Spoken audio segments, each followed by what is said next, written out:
Кандидаты подавали заявки на разные специальности. В основном это архитектура, строительство, биология, информатика, вычислительная техника, информационная безопасность, лечебное дело, анестезиология, реаниматология, рентгенология, кардиология, реклама, связь с общественностью, творческие направления.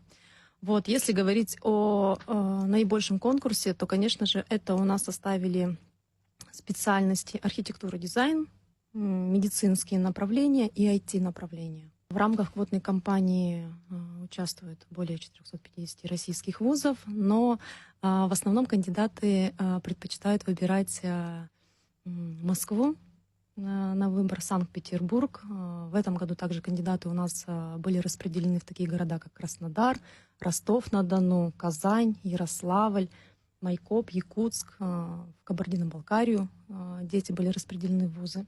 Вот. А так вообще география российских вузов у нас очень обширная.